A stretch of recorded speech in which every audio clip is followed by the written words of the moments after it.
Question is that the motion be agreed to, and I call the member for Hawke. Thank you, Speaker. Speaker, the digital economy is central to all of our lives. Every part of the world that we live in is driven by digital technology, commerce, data. This transformation of our economy has presented exciting opportunities and complex challenges. From how we drive new investment in emerging technology to supporting workers who are on the front line of the transformation of how we work. From investments in critical technologies to incentives that support business adoption and making sure Australian businesses and families have quality high-speed internet. The Albanese government is building the foundations of a strong digital future. Speaker, we have not wasted a minute in embracing and supporting the digital economy.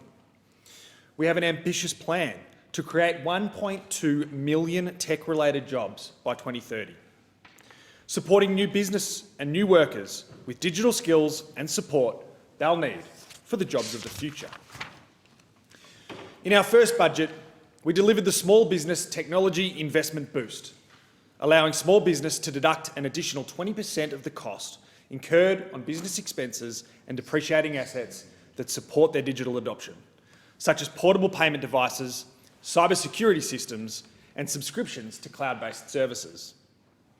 And we've allocated $1 billion for enabling technologies in our National Reconstruction Fund, a record investment in manufacturing. Investing in new and emerging industries, partnering research and capital to make it easier to commercialise Australian smarts and technology.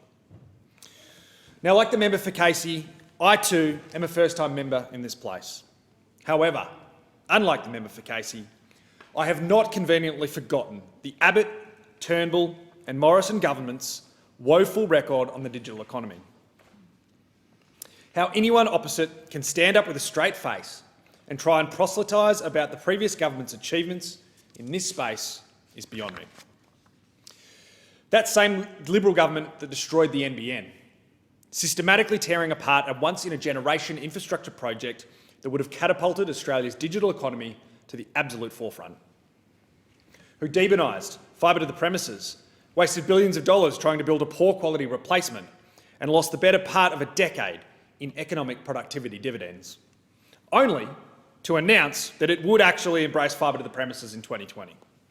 Now, perhaps that lost decade explains how, according to the Australian Digital Inclusion Index in October 2021, that same Liberal government left 11% of Australians highly excluded from the digital economy.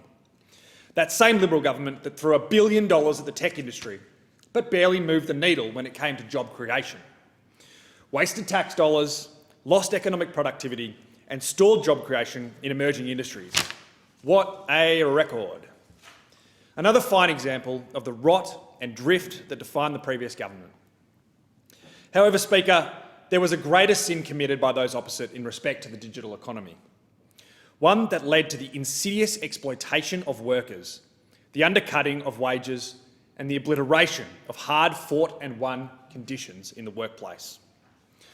The proliferation of gig economy workers and the previous government's willful ignorance to the challenges they faced is a disgrace. They turned a blind eye to the mistreatment of these workers, often some of our newest Australians, either by dereliction or design. They did nothing to protect minimum standards, did nothing to enforce minimum wages, and did nothing to keep workplace laws in line with new forms of work. I am proudly a member of the Transport Workers Union, Speaker. I have heard firsthand the stories of rideshare drivers, and food delivery drivers who copped the brunt of this unregulated and dangerous work. I am proud of these workers and for their union for standing up against these platforms, some of the biggest companies in the world, to fight for minimum standards and conditions. Because of their struggle, there has been success, with world-leading deals struck between the TWU, the workers they represent, and platforms such as Uber and Deliveroo. But there is so much more to do. That's why the Albanese Labor government and my friend, the Minister for Employment and Workplace Relations, will legislate to close the loopholes left open by those opposite in the workplace relations system. We'll require same job, same pay in labour hire, regulate the gig economy by setting conditions for employee-like work, define casual employment, and importantly, will make wage theft a crime, no matter the industry.